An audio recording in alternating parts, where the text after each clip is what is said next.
Tahu nggak ada amalan yang memang kalau dilakukan itu pahalanya sama seperti berangkat haji dan hajinya mabrur. Bukan hanya satu tapi 4. Bisa jadi salah satunya pernah kamu lakukan. Bismillahirrahmanirrahim. Assalamualaikum warahmatullahi wabarakatuh. Alhamdulillah wassalatu wassalamu ala Rasulillah Sayyidina Muhammad ibn Abdullah la nabiyya ba'dah. Amma ba'd.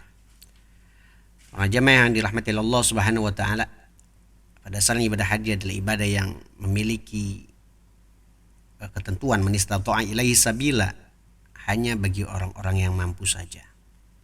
Baik itu fisiknya mampu, niatnya kuat, kemudian hartanya juga mencukupi. Jadi ibadah haji adalah bukan hanya ibadah fisik, tapi ibadah harta dan ibadah niatnya juga. Namun tidak semua orang bisa melakukan ibadah haji, tapi di sini Rasulullah SAW memberikan kabar gembira untuk umatnya. Ternyata ada 4 amalan yang pahalanya setara dengan pahala haji dan umrah. Apa 4 amalan tersebut? Nah, yang pertama, niat yang tulus. Semua amal ibadah diniatkan dengan tulus, maka amal tersebut akan berbuah pahala haji mabrur.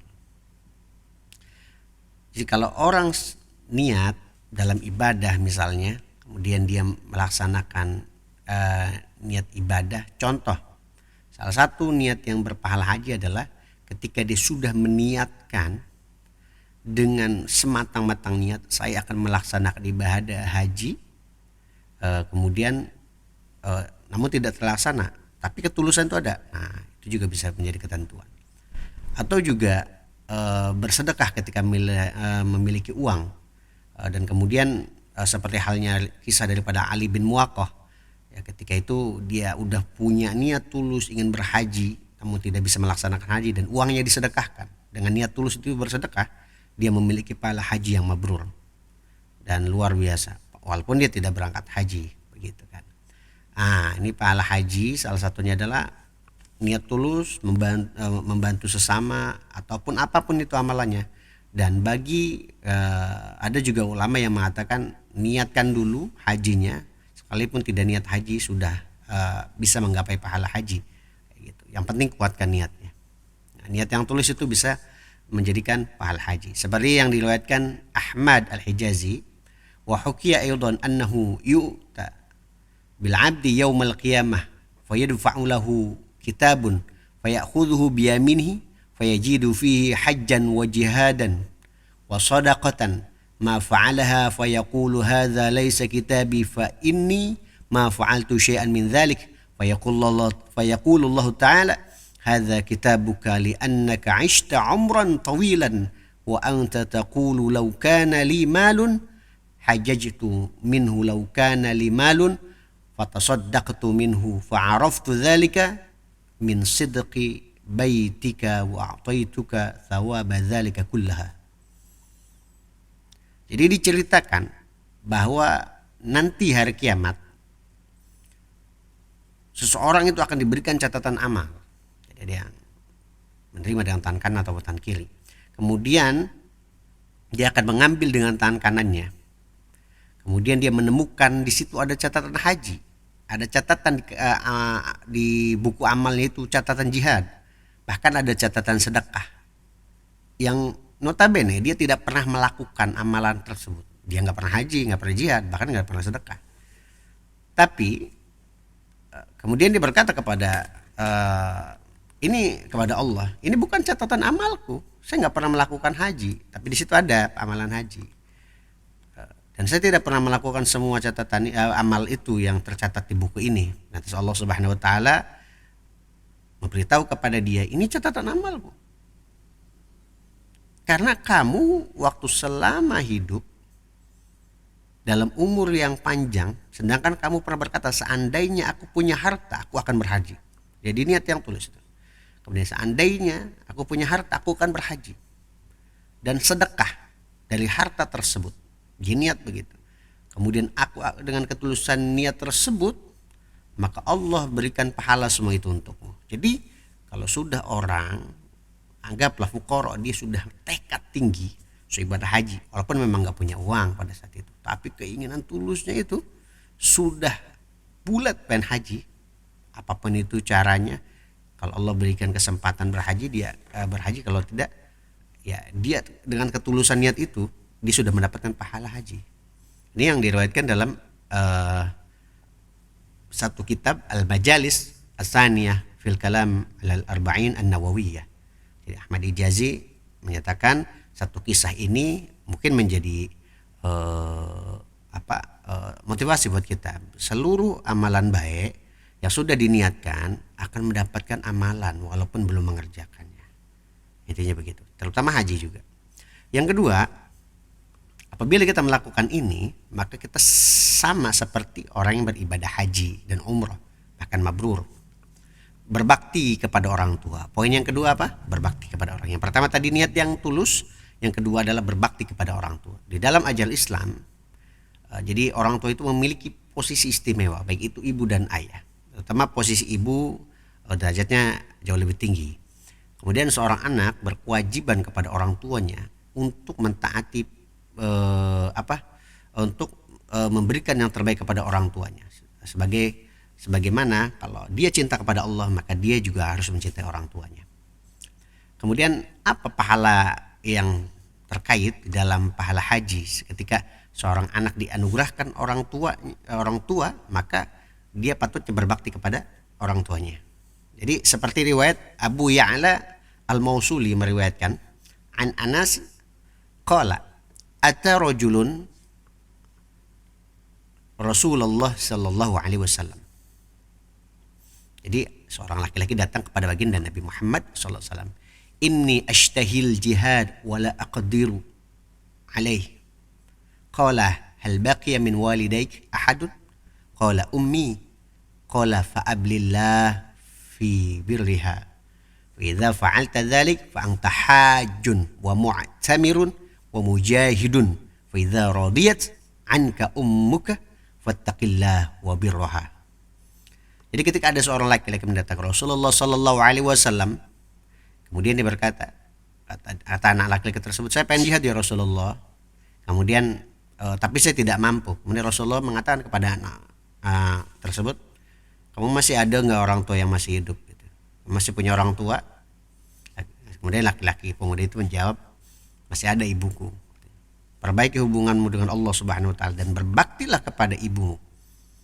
Kemudian ketika statement itu membuat sontak hati pemuda itu langsung bergetar, ya. Jadi ketika kamu melakukan berbuat baik atau berbakti kepada orang tuamu, kata Rasul, maka pahalamu seperti hajun wa mu'tamirun wa mujahidun.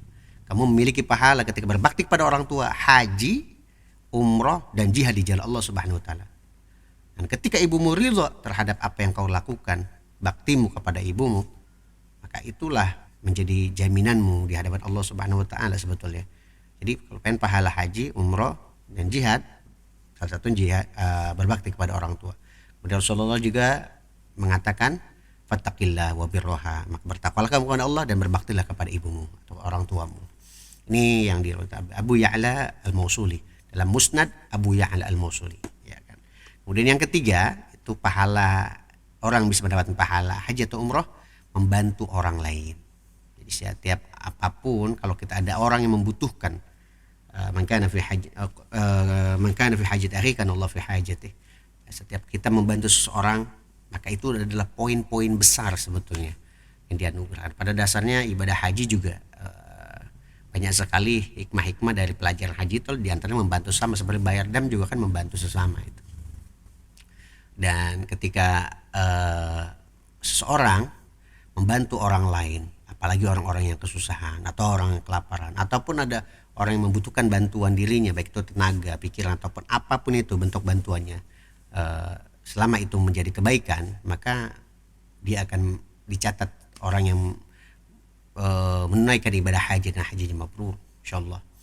Nah, ini seperti yang diriwayatkan oleh Imam Al-Baihaqi di dalam sebuah riwayat wa an Ali bin Hasan qala kharaja al-Hasan yatufu bil Ka'bati faqama ilaihi rajulun faqala ya Aba Muhammad idhhab ma'i fi hajati ila fulan fataraka at-tawafu wa dhahaba ma'ahu falamma dhahaba qama ilaihi rajulun hasidun lirrajuli alladhi dhahaba ma'ahu qala ya Aba Muhammad tarakta at-tawafa wa dhahabta ma'a fulan ila hajatihi faqala lahu Hasan وكيف لا أذهب معه ورسول الله صلى الله عليه وسلم قال من ذهب في حاجة أخيه المسلم فقضيت حاجته كتبت له حجة وعمرة فإن لم تقضى له كتبت له عمرة فقد اكتسبت حجة وعمرة ورجعت إلى الطواف.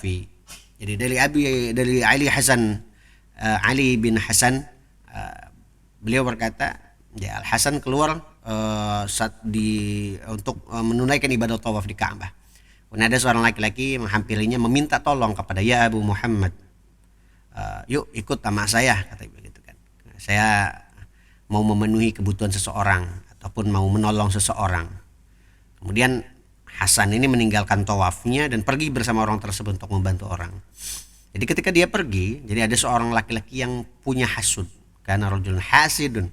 Dia ada seorang laki-laki ini memiliki hasud dan berkata kepada laki-laki tersebut yang mengajak Hasan ini pergi, kemudian menghampiri orang tersebut dan menghampiri Hasan. Beliau juga mengatakan, ya Abu Muhammad, wahai Abu Muhammad, kenapa kamu ninggalin tawaf? Padahal kamu lagi tawaf. Kenapa kamu mau pergi sama ini orang gitu kan?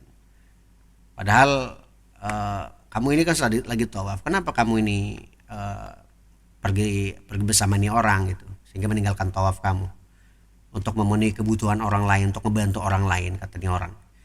Kemudian Hasan menjawab, saya pergi bersama dia sebagaimana Rasulullah Sallallahu Alaihi Wasallam mengajarkan kepada saya, katanya. Siapapun yang pergi memenuhi hajat saudaranya yang muslim, kemudian hajatnya terpenuhi, atau dia ngebantu sampai bantuannya selesai lah, anggaplah gitu kan, maka kata Rasulullah, dia akan mendapatkan kutibat lahu hajjatun wa umratun. Jadi dia akan dicatat pahalanya seperti orang yang berhaji dan berumrah. Namun seandainya tidak sampai terpenuhi, hanya sekedar membantu ataupun meniatkan saja, maka dicatatkan baginya kutibat lahu umratun, pahala umrah saja. Nah, kemudian beliau juga melanjutkan, faqad iktasabtu hajjatun wa umratun wa raja'tu ila tawafi. Dan saya sudah benar-benar mendapatkan pahala haji dan umrah saat ini, kata Hasan, dan saya akan lanjutkan tawaf saya. Saya akan kembali tawaf lagi gitu. Jadi ini seperti yang diriwayatkan oleh Ahmad bin Husain Al-Baihaqi dalam Al-Jami' li Syu'abil Iman. Ini poin pertama tadi apa? Niat yang tulus, orang akan mendapatkan pahala haji. Kemudian yang kedua, berbakti kepada orang tua. Yang ketiga adalah membantu sesama atau membantu saudara muslim yang baik. Itu kita membantu, ada orang kelaparan kita bantu sampai dia makan itu kan. Kemudian ada orang yang membutuhkan pertolongan tenaga, kita bantu dengan tenaga. Itu juga pahalanya seperti haji dan umrah. Kemudian yang keempat, ini bagi seorang perempuan atau seorang istri, apabila pengen mendapatkan pahala haji atau umrah, maka hendaknya taat kepada suami. Ya, jadi taat kepada suami. Memang di zaman Nabi Muhammad SAW peran suami itu besar atau lebih tinggi. Karena memang amal ibadah suami sholat jamaah gitu kan. Tapi istri tidak mendapatkan sholat jamaah di masjid tersebut. Tapi ketika istri taat sama suami, dia akan mendapatkan pahala itu juga. Kemudian ketika berhaji, ketika sholat Jumat, al-Jumat atau hajjul fuqara, sholat Jumatnya itu adalah orang yang sholat Jumat itu akhirnya pahalanya juga haji. Kemudian istri kan nggak sholat Jumat, tapi ketika dia bakti kepada suami juga pahalanya sama seperti haji. Nah, ini seperti hal yang diriwayatkan oleh baginda Nabi Muhammad SAW. Insarafi ayyatuhal mar'ah wa a'limi man khalfaha minan nisa anna husna taba'uli ihdakunna li zawjiha wa talabaha mardatihi wa ittiba'aha muwafaqatahu ta'dilu dzalika kullahu. Jadi Rasulullah memberikan kabar kepada para perempuan, wahai para perempuan, bersegeralah, cobalah kalian melakukan sesuatu lah bahasanya gitu. Bersegeralah kalian wahai perempuan dan beritahukan kepada seluruh wanita-wanita setelah kamu, generasi-generasi selanjutnya, kasih tahu semua, kata Rasul, bahwa orang yang berbuat baik kepada suami, kemudian mencari untuk suami, menuruti keinginan suami, itu sama saja pahalanya seperti yang dilakukan oleh suami tersebut. Contoh ya seperti haji gitu kan, seperti sholat Jumat, nah, itu kan pahalanya haji. Kemudian sang istri mentaati suaminya, berbuat baik kepada suaminya, juga dapat pahala haji, seperti itu. Jadi 4 poin tersebut di dalam satu riwayat memang memiliki pahala seperti haji dan umrah. Dan semoga informasi ini bisa bermanfaat, dan jangan lupa like, komen, dan subscribe channel ini. Nanti kan kita akan membahas beberapa kajian-kajian yang ringan-ringan seperti poin-poin yang kita bahas pada hari ini. Semoga bisa manfaat. Wassalamualaikum warahmatullahi wabarakatuh.